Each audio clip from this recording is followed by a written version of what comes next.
Good day everyone, my name is Mark John Muel B. Lokay from BIT2R Electronics at A.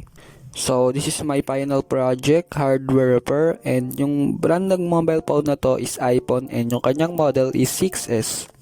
And ang ire-repair ko sa mobile phone na to is magre-replace ako ng bagong battery.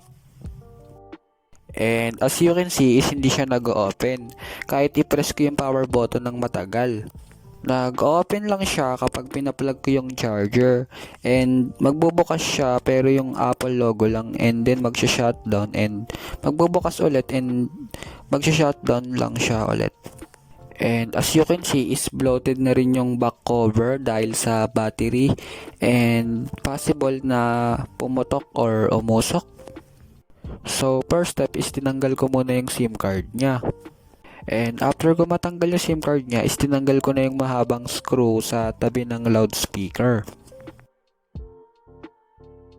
And after ko matanggal yung screw, isinimulan ko na tanggalin yung back cover niya.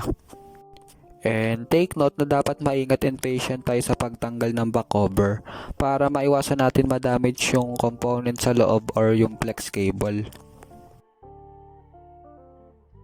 And now is natanggal ko na yung back cover niya and ito yung kanyang original na battery.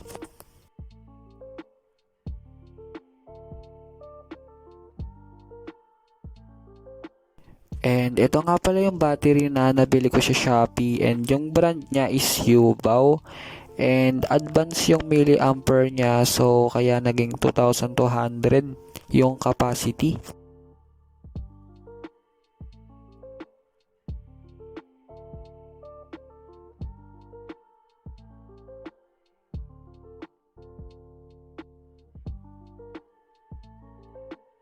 And now is na-replace ko na yung kanyang bagong battery. Ngayon is itetest ko naman siya ngayon. So para malaman natin kung bago yung battery is punta tayo kay settings and hanapin natin yung battery health and check natin kung 100% yung maximum capacity. And now is you can see is 100% na yung kanyang maximum capacity dahil nag-replace na tayo ng bagong battery.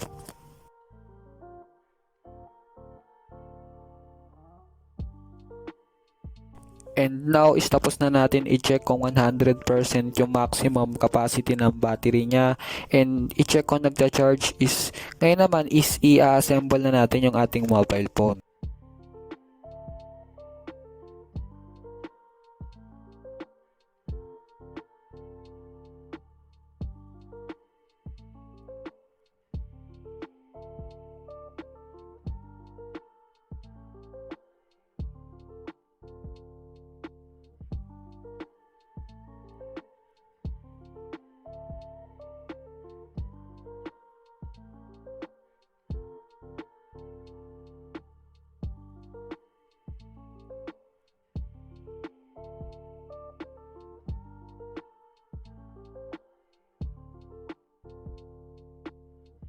And after all ng replacement ng battery ng iPhone 6s is nag-open na po yung ating iPhone 6s and 100% na rin po yung maximum capacity ng battery health ng ating iPhone 6s.